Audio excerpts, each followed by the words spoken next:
welcome to Arts Express. This is Prairie Miller, and on the show... Genius, like gold and precious stones, is chiefly prized because of its rarity. Geniuses are people who dash off weird, wild, incomprehensible poems with astonishing facility, and get booming drunk and sleep in the gutter. Genius elevates its possessor to ineffable spheres far above the vulgar world and fills his soul with regal contempt for the gross and sordid things of earth. It is probably on account of this that people who have genius do not pay their board as a general thing. Geniuses are very singular. If you see a young man who has frowsy hair and distraught look and affects eccentricity in dress, you may set him down for a genius. If he sings about the degeneracy of a world which courts vulgar opulence and neglects brains, he is undoubtedly a genius.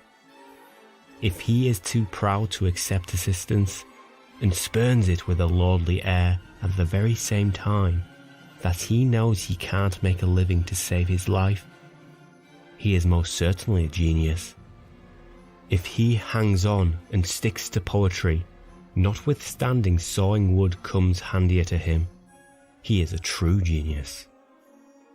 If he throws away every opportunity in life and crushes the affection and the patience of his friends, and then protests in sickly rhymes of his hard lot, and finally persists, in spite of the sound advice of persons who have got sense, but not any genius, persists in going up some infamous back alley, dying in rags and dirt, he is beyond all question a genius. But above all things, to deftly throw the incoherent ravings of insanity into verse and then rush off and get booming drunk is the surest of all the different signs of genius.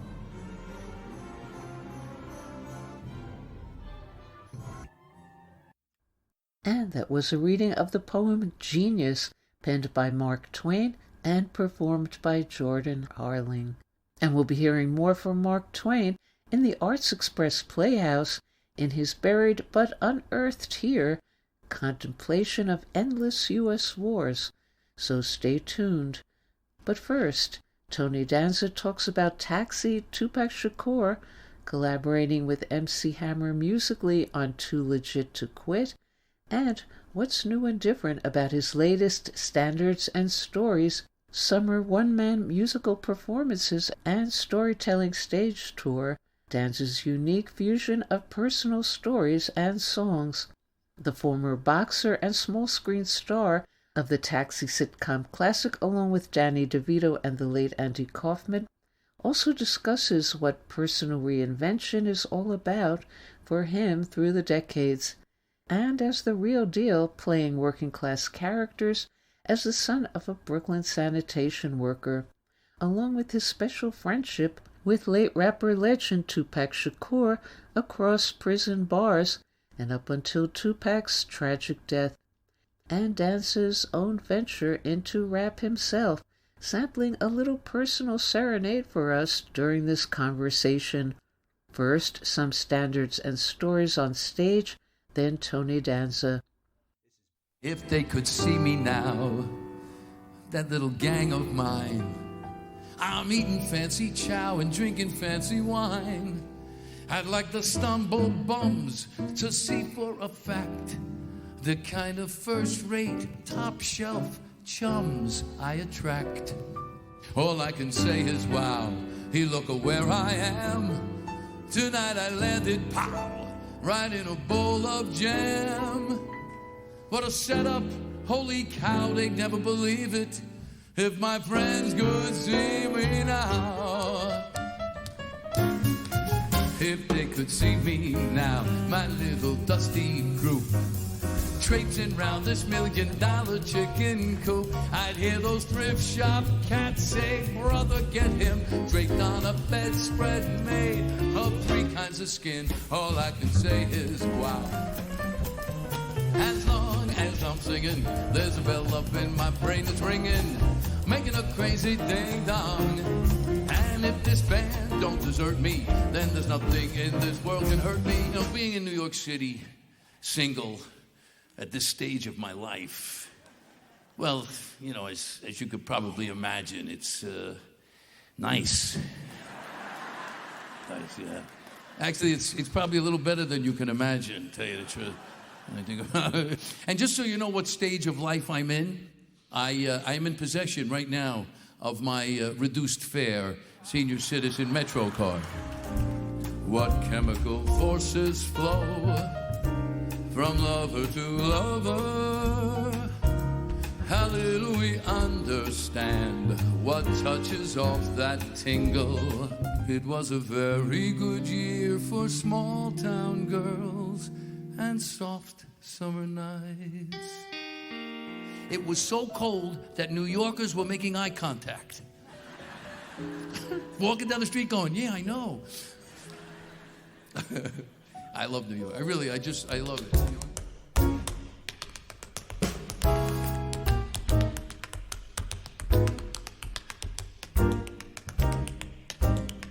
If that isn't love, it'll have to do until the real thing comes along.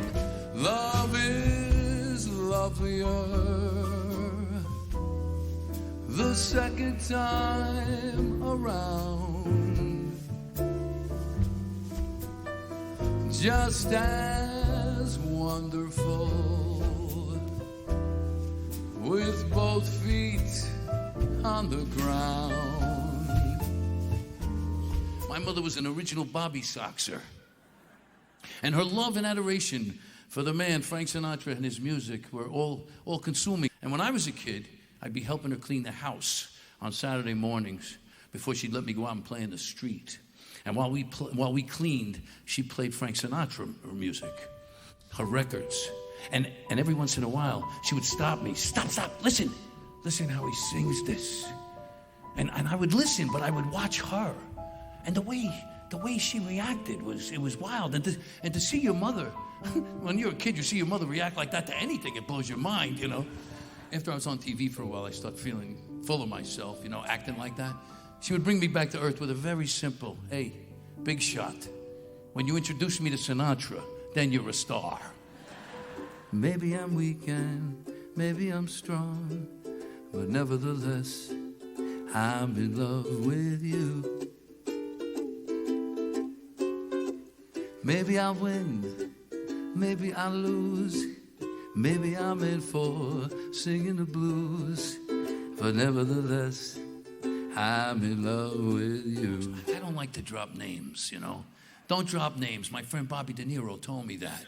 But I took my troubles down to Madame Ruth. You know that gypsy with the gold-capped tooth. She's got a pad down on 34th and Vine. She sells little bottles of love potion number 9.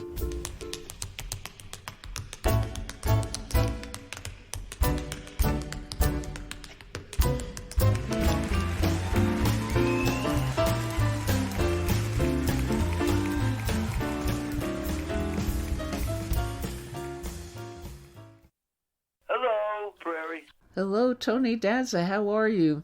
Okay. What has been new and different for audiences with standards and stories this time around?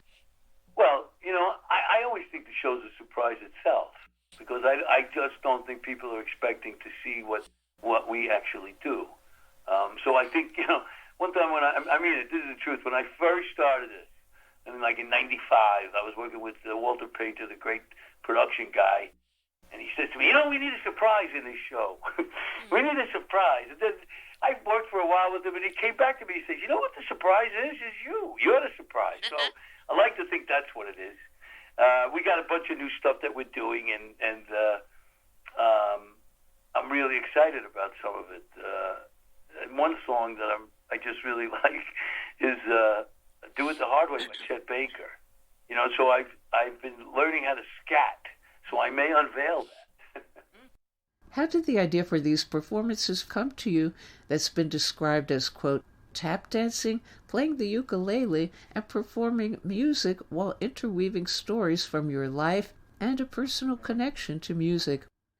That's a pretty good description. I don't know if I can beat that. But how it came about was, I got a job at the Carlisle a bunch of years ago, and you just, I write these. You got to write your shows. You write. I wrote. I used to play the Regents in New York City on 61st on Park Avenue, and Michael Feinstein's place. I used to play there every year, and every year you'd have to have a new show because the paper wouldn't review it if it wasn't a new show. So I just write these shows. So I wrote this. This one just happens to be the best one I've ever written. That's it. And speaking of music, what led you to be part of the music video Too Legit to Quit with MC Hammer and James Brown back in 1991? And what are you up to in that music video? You're going back further than I care to remember. It's really the problem, Prairie. Listen, I do a little something in my act. I don't know if you know this, but I am a rapper. People don't know this. No. But I'm a rapper. You heard of Vanilla Ice? Yeah. Yeah, well, I'm Italian Ice. Okay? And can I give you a sample? Let me sample something for you, okay? Oh, yeah. What is a friend for? Too rich and too poor. Kind of like a marriage by the way it was before. A friend could tell you things that he wouldn't tell another. So in essence, a friend could be considered a brother. You laugh and you play a lot. You talk and you say a lot. But when it's time to feel the pain, you cry and you pray a lot. I'm talking about you. You who had the time to be my friend when no one else would be mine. Peace out. So you never know what you might see when you come to my show. And what do you feel is the enduring fascination of Taxi through all these decades and with new generations as well? Well, it's how about that? It's funny. It's funny. It's thought-provoking. It's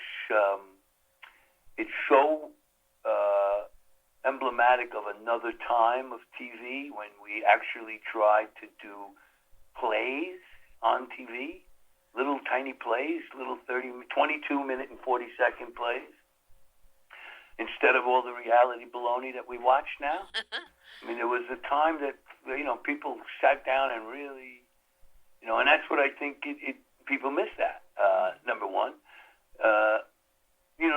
Just so you know how much of a Taxi nut I am, aside from, by the way, the Taxi cast and Jim Brooks get together every month for a Zoom.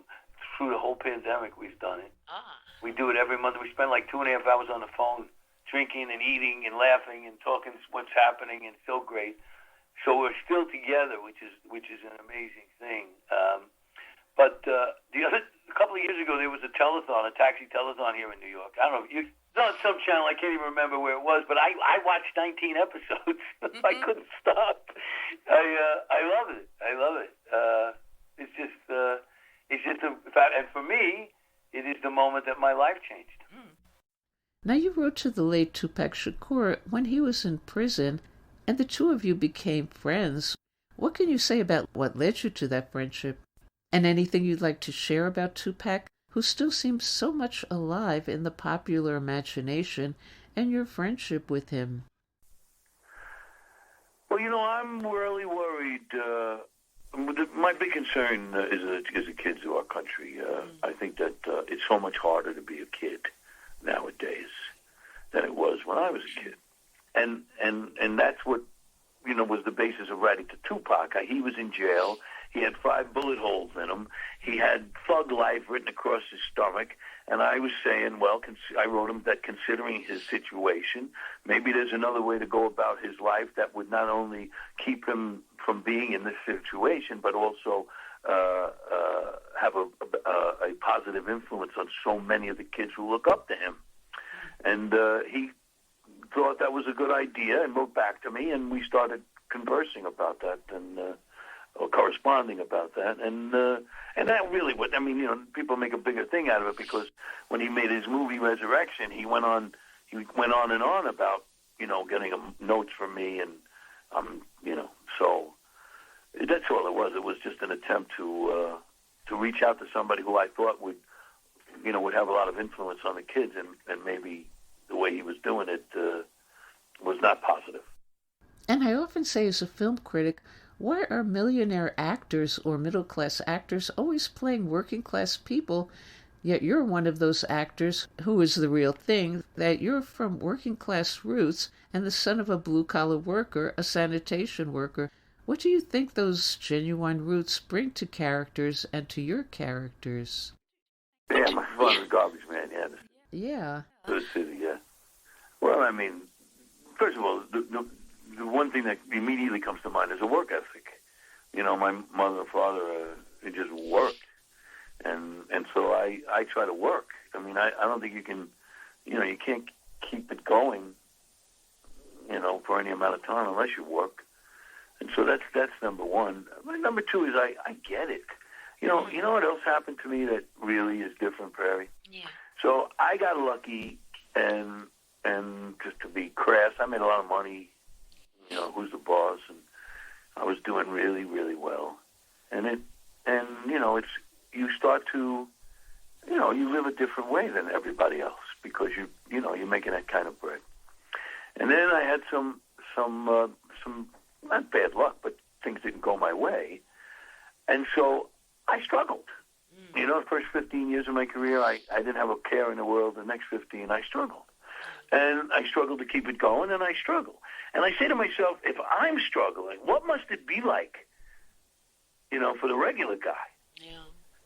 You know? And so that gives me a certain amount of empathy, a certain amount of understanding of what people are going through. And so that gives me, I don't know, that allows me in a character to find that empathy, but also just as intellectually, it's just better than being, you know, unawares. And getting back to standards and stories, how did the idea for these performances first come to you?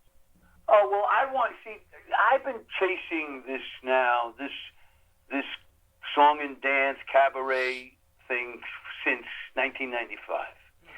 And it is something that you can't learn, nobody can teach you it, you can't read about it in a book. You have to go out and do it. And unless you have Pavarotti's voice, it's scary. It's really scary. And it takes a lot of guts to go out there and open your mouth and not know you're going to be successful. So it takes a long time to get good at it and to actually, you know, especially if you don't have those incredible pipes. I can sing, but you have to go out and do it over and over again. Some nights you sing in a great, a casino or a performing arts center, and the next night you sing in a ballad as the roller coaster goes by. But it's that experience that gives you the ability to stand up there. And so what you try to do when you do the act is not only perform, but you try to make a connection with the audience. In other words, things that evoke some kind of emotion in them that is mutual. And so, I tell a story about my mother meeting Frank Sinatra. People can identify with that. So it's that kind of thing. And I just, I took some stuff that I've been thinking about. I picked a bunch of great songs and tried to put them together. And then the one last ingredient that you must have, you got to have a great band. And if you have to surround yourself with the best musicians you can, because they're going to really make you sound a lot better. Yeah. And I have a really wonderful, wonderful band. And are you up to anything next? I see you're working on Darby Harper Wants You to Know, about a woman who has a business counseling ghosts. And do you play one of those ghosts? Yeah, it's a movie we did. I did in South Africa in February and March. I don't know when it's coming out. I was looking for it in the paper this week, and I didn't see it, so it must be later in the year. And I'm working on a whole bunch of stuff, actually. I've let it be known that I'm just out there working. So I here and there working on stuff, chasing parts, like every other actor in New York and in the world. And when Tony Danza looks in the mirror, what does he see? He sees a pretty old guy now. And he sees somebody who believes that he's got to leave the world a little bit better than he found it. And one of the things I do, Prairie, is I work for the Police Athletic League here in the city. I'm on a board. And we started a program. It's called PAL Teen Acting. And the slogan of it is PAL Acting, because when you teach a kid how to act, you teach a kid how to act. And we've had well over 1,000 kids go through the program now. We have over 100 in college. We're actually considering on going out on our own and starting this foundation. So I just think that people, when I look at myself in the mirror, I think about the guy that got this big, huge break in life and should do something with it. Mm. So you know why? I taught the Phillies a year down there at Northeast High. And a lot of the teachers are coming to see me. I hear Joe Connolly's coming and Peggy DeNaples. Okay, thank you, Tony Danza, for calling in. So nice talking to you, Barry. Thank you. Bye. And more about Tony Danza and what he's been up to in his many artistic incarnations is online at tonydanza.com. And now on Arts Express, a great way to have an argument about man's rights to create or destroy is to have two scenery-chewing actors make a buffet of it. Actors on Movies, Patton Oswalt tries out a new hat as movie critic with his top and bottom sci-fi choices of all time. Hi, I'm Patton Oswalt. I'm a comedian, I'm an actor, I'm a writer, and today I'm going to break down my top 5 and bottom 5 science fiction films. So here we go.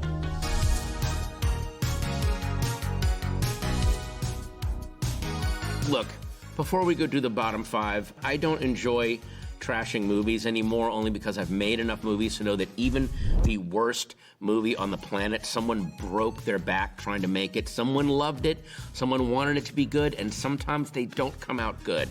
So, A for effort, but your thing sucks, let's trash it. Here we go. Log Mr. Spock, Starfleet Commission reactivated. List him as science officer. Both effective immediately. Star Trek The Motion Picture is it's oatmeal-colored uniform, everyone in a bad mood, nothing really happens. They get to this thing at the end where it's a Voyager spacecraft, but it thinks it's God. You're like, I've seen this plot a million times. In fact, I think that was a plot of the Star Trek show. I'm glad that Star Trek The Motion Picture exists, though, because it is such an absolute failure in adapting the source material that it made them go make Wrath of Khan. The Wrath of Khan should basically be called, sorry about that first one, here's the second one. We'll make it really good. I don't think you have to have expertise in the source material, but you have to have a sense of fun and a sense of joy. Know at least what the core of the engine that makes it tick is, and know how to use that. That you need. It's beige people on a gray background in a bad mood for 2.5 hours. That's what they should call Star Trek The Motion Picture. Beige Trek. I am a general. You are still a child.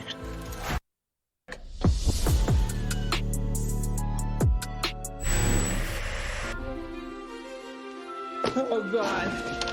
Oh, God. Oh, man. Is somebody trying to tell me something?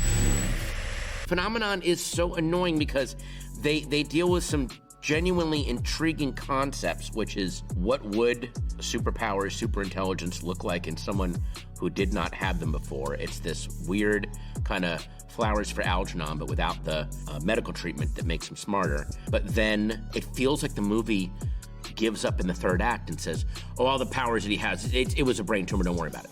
And then we'll cut it out and he'll be normal again. Like, it's just this weird, like, we took him on this really intriguing journey, okay, and we asked him really cool questions. Oh, nice. Well, this will be, don't worry about that. Wait, what? No, it's just a tumor, we're done. Great science fiction doesn't ask amazing questions to then go, actually, not come to think of it, don't worry about it.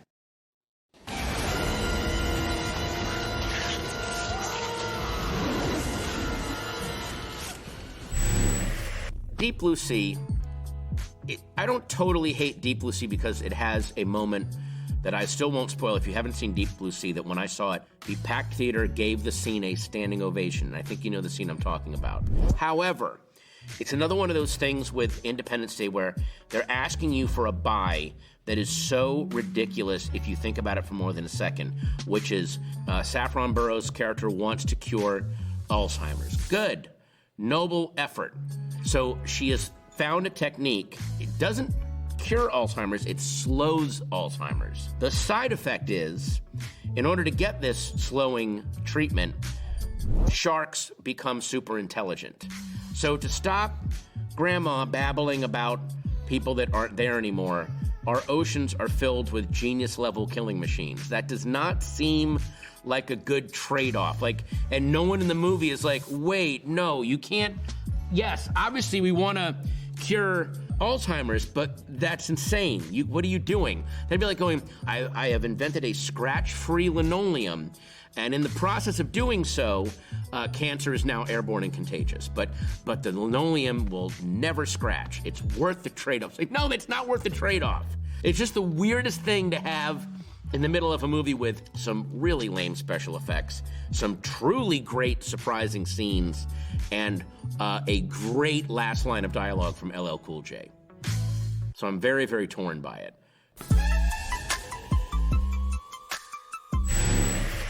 We will not go quietly into the night. We will not vanish without a fight. We're going to live on. We're going to survive. Today, we celebrate our Independence Day. Independence Day, okay, look. Independence Day, on the one level, is so frigging entertaining. It is a really big, fun. I saw it opening day. People were losing their minds. I was cheering along with it.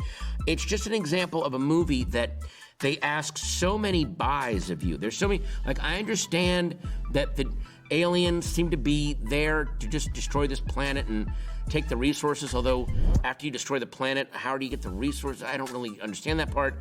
But there's a scene that they cut out of the movie, which I don't know why they cut this out, and it's a really quick scene where one of the scientists says, actually, we captured some of their spacecraft back in the 50s and 60s, and we've used their technology to build cell phones, computers, so our technology is kind of linked. Just have that one line in there so that, oh, that's why they're loading the virus up. I get it. That makes sense. So they were so excited to have 3 more seconds of explosions that they took out this one element the filmmakers so didn't trust that we could deal with 5 seconds of dialogue that would explain something. They were so worried about not shaking keys in front of our face for 5 seconds that they left that out, and that's always left a bad taste in my mouth.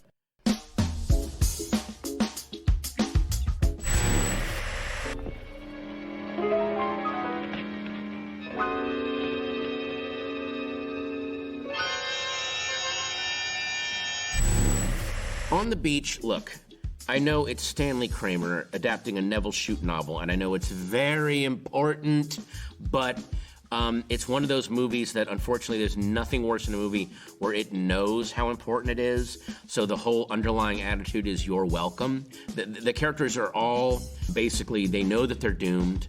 They know they're going to die, and I don't want to sound mean, but some of their last dreams they want are kind of dumb. Fred Astaire wants to win a motor race. Who cares? And look, there have been plenty of bummer post-apocalyptic movies and TV shows. Threads, Testament, The Road. But at least in those movies, people were struggling to do something. Everyone in this movie is just get it over with. And then you, as if you were yeah, get it over with. Why am I sitting here? You don't even look like you want to be in this movie. Have a couple of foolish characters in the movie at least that are oh no, I know I'm going to die. I'm going to still try to live. Even though I know I'm going to end up puking my spine up and losing all my hair, I'm going to at least try. I'm going to try to do something here. Everyone in this movie is I'll just have this one last auto race, and then we'll all have poison, and then we'll be done. I'm then why did I have to watch this? Top 5. Do you know the Klingon proverb that tells us revenge is a dish that is best served cold? It is very cold in space. The reason I picked Wrath of Khan is because it was such a corrective for a bad science fiction film. Not just a bad science fiction film, but a bad way to adapt material of someone not paying attention to what made the original material great and then Part 2 was like, no, this is why Star Trek is fun and awesome and lasts, and we're going to lean into this aspect of it. And it's just a great reminder that you can massively screw up and then correct it. Even if you've never seen the show or don't know any of its mythology, it is such a lean, basically revenge thriller. And in the middle of it, they somehow have a pretty solid argument about not only do we not have the right to take life, do we have the right to create it on a planet-wide scale? But again, that's all in the background. What's on the top is two insanely hammy performances by Ricardo Montalban and William Shatner, basically trying to out-top each other. A great way to have an argument about man's right to create or destroy is to have two scenery-chewing actors make a buffet of it.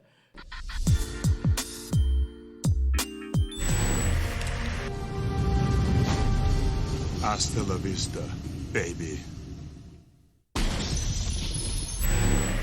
Not a necessarily original idea. It was borrowed heavily from 2 episodes of The Outer Limits that Harlan Ellison wrote, Soldier and Demon with a Glass Hand. But basically, it's a really deep meditation, not just on fate and can you affect your fate, is your fate predestined, but also if you know what's coming in the future and you know that the future is doomed, it would drive you insane.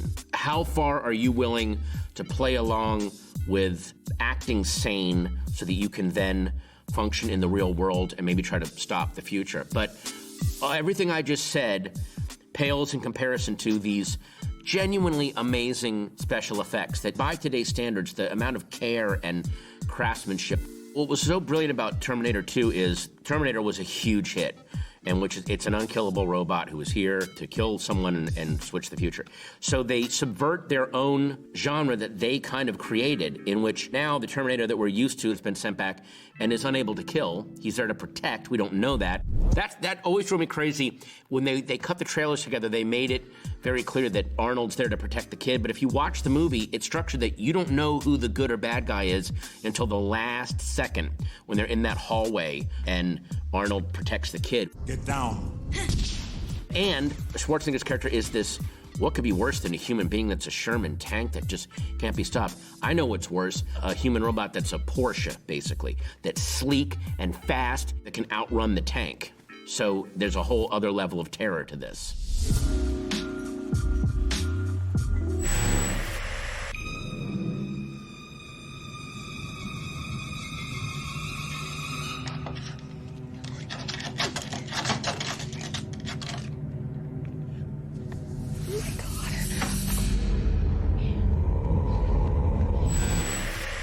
Close Encounters, I rewatched it last year.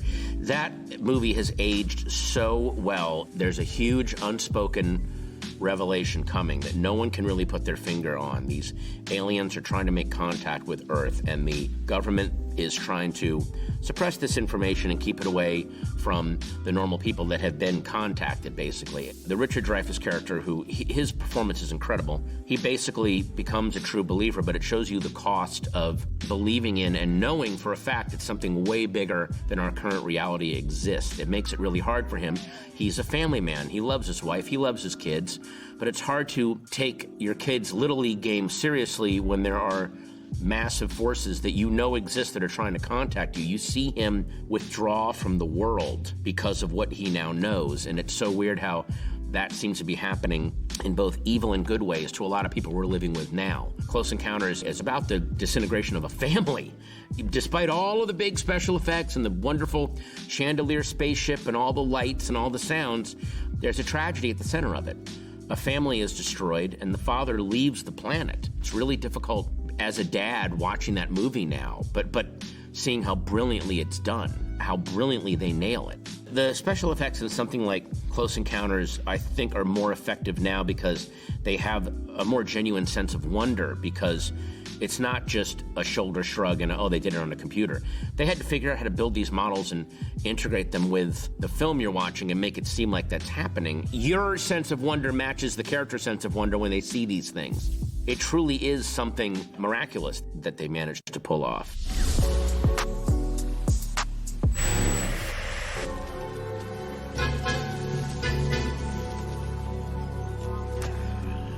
Good day. It ain't human, Frank.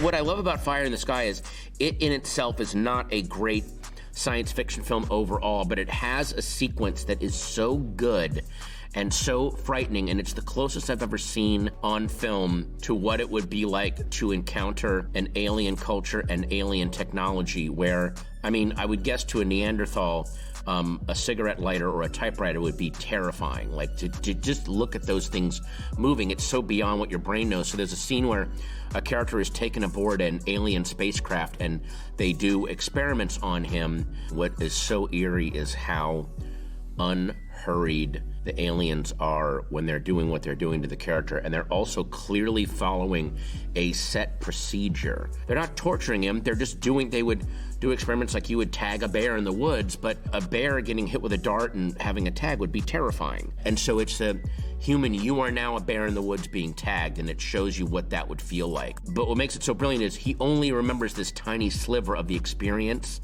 and he can't quite put it together, and we can't put it together. So it's one of the best depictions I've ever seen of what it must feel like to encounter not just an alien culture, but an advanced technological culture. We have 2 notes. One that was written here and one that was left on the door. If you didn't, and if the other Hugh didn't, then who has been leaving the notes? Coherence is a little micro-budgeted science fiction film that was shot in 5 days, basically in one location. A very tense, taut science fiction thriller that is done with basically no special effects, no fast cutting, but you're on the edge of your seat the whole time watching a very simple thing happen science fictionally in which reality fractures. There are now different versions of yourself and different versions of overall reality out there that you can just go walk into if you want. What do you do with that knowledge? What is the danger of that? It's a lot like another film called Primer, where it's more about the idea and how it affects human beings rather than the special effects and the whole visual of it. It's amazing. And if you watched all of this, thanks for hanging out with me. I know I got kind of annoying there in the middle, but I do appreciate it. And thank you to GQ for that satirical, when not savage, Patton Oswalt insider take on movies. And we'll go out now with the Arts Express Playhouse and a rather unusual cancel culture uncancelled solo performance this week. Basically, a Mark Twain take on same U.S. wars, different day. Stay tuned and all will be revealed.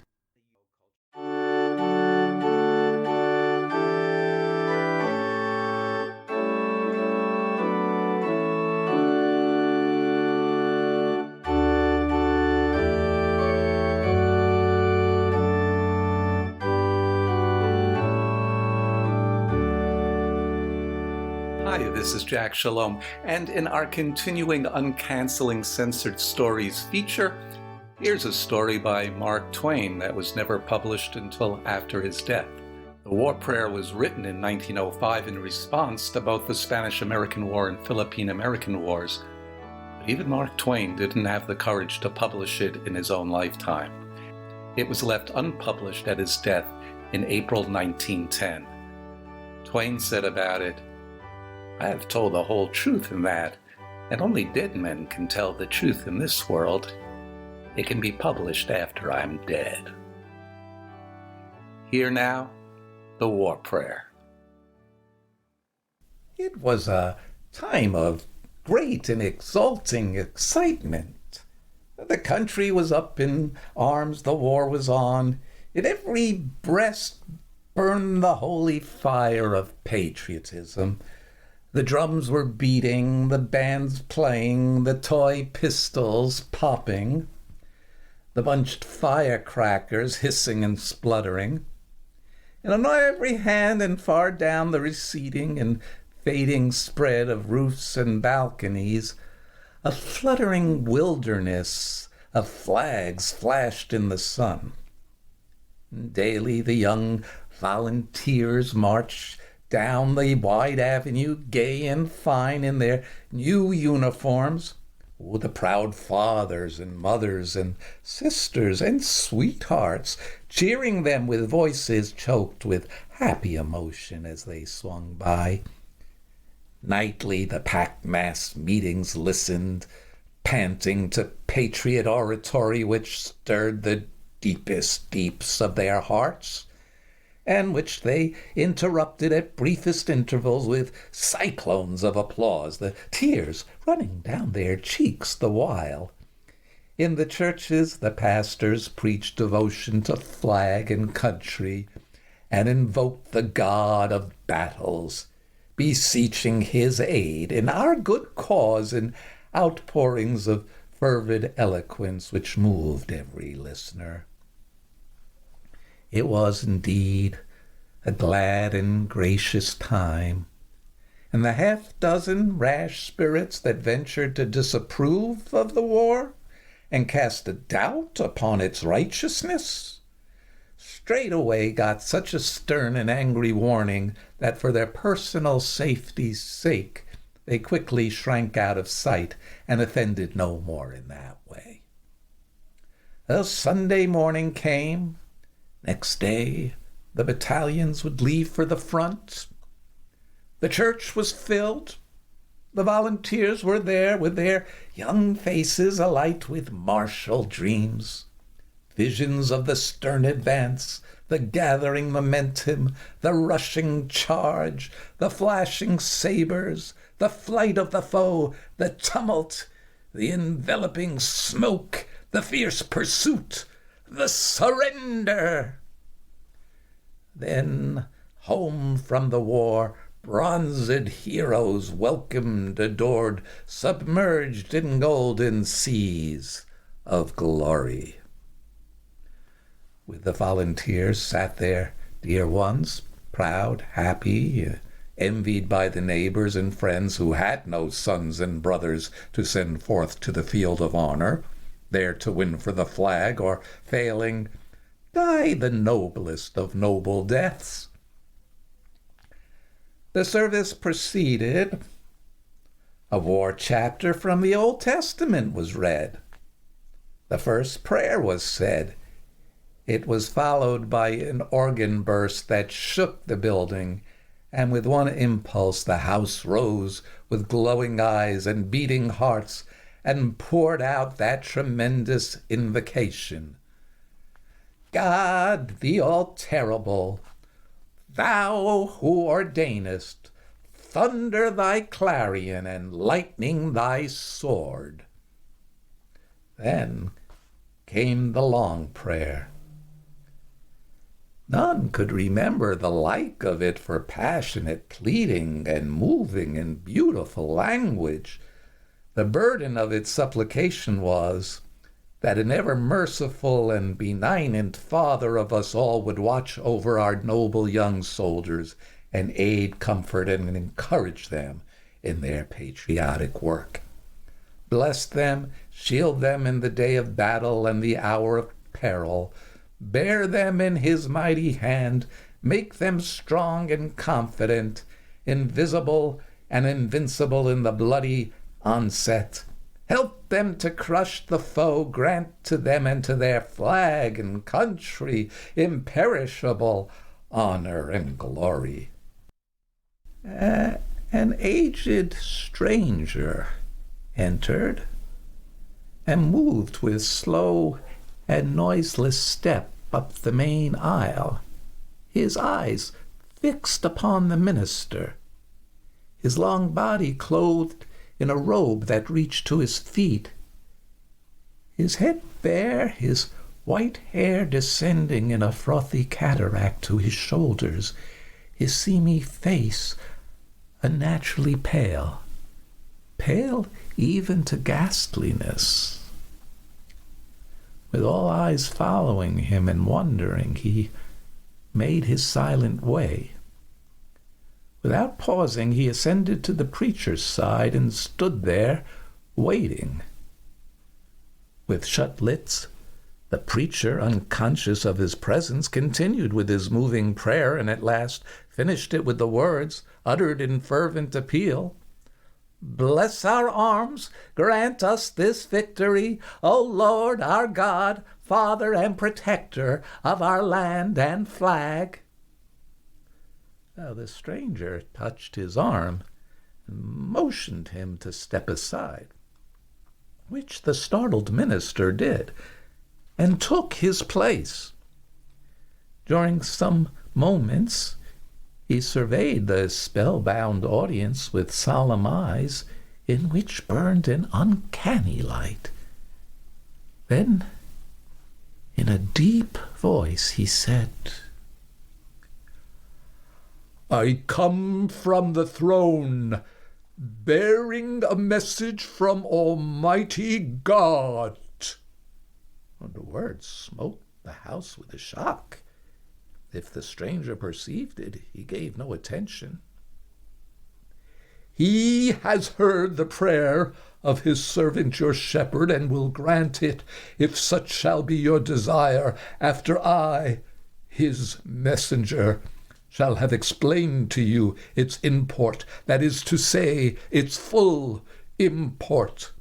For it is like unto many of the prayers of men, in that it asks for more than he who utters it is aware of, except he pause and think. God's servant and yours has prayed his prayer. Has he paused and taken thought? Is it one prayer? No, it is two, one uttered, the other not. Both have reached the ear of him who heareth all supplications. The spoken and the unspoken. Ponder this. Keep it in mind. If you would beseech a blessing upon yourself, beware, lest without intent you invoke a curse upon a neighbor at the same time. If you pray for the blessing of rain upon your crop which needs it, by that act you are possibly praying for a curse upon some neighbor's crop which may not need rain and can be injured by it. You have heard your servant's prayer, the uttered part of it. I am commissioned of God to put into words the other part of it, that part which the pastor, and also you in your hearts, fervently prayed silently and ignorantly and unthinkingly. God grant that it was so. You heard these words. Grant us the victory, O Lord our God. That is sufficient. The whole of the uttered prayer is compact into those pregnant words. Elaborations were not necessary. When you have prayed for victory, you have prayed for many unmentioned results which follow victory, must follow it, cannot help but follow it. Upon the listening Spirit of God fell also the unspoken part of the prayer. He commandeth me to put it into words. Listen. O Lord our Father, our young patriots, idols of our hearts, go forth to battle. Be thou near them. With them in spirit we also go forth from the sweet peace of our beloved firesides to smite the foe. O Lord our God, help us to tear their soldiers to bloody shreds with our shells. Help us to cover their smiling fields with the pale forms of their patriot dead. Help us to drown the thunder of the guns with the shrieks of their wounded, writhing in pain. Help us to lay waste their humble homes with a hurricane of fire. Help us to wring the hearts of their unoffending widows with unavailing grief. Help us to turn them out roofless with little children to wander unfriended the wastes of their desolated land in rags and hunger and thirst, sports of the sun, flames of summer, and the icy winds of winter, broken in spirit, worn with travail, imploring thee for the refuge of the grave and denied it. For our sakes who adore thee, Lord, blast their hopes, blight their lives, protract their bitter pilgrimage, make heavy their steps, water their way with their tears, stain the white snow with the blood of their wounded feet. We ask it in the spirit of love of Him who is the source of love, and who is the ever-faithful refuge and friend of all that are sore beset and seek His aid with humble and contrite hearts. Amen. Ye have prayed it. If ye still desire it, speak. The messenger of the Most High waits. It was believed afterward that the man was a lunatic because there was no sense in what he said. You've been listening to The War Prayer by Mark Twain. This is Jack Shalom for Arts Express with host Prairie Miller.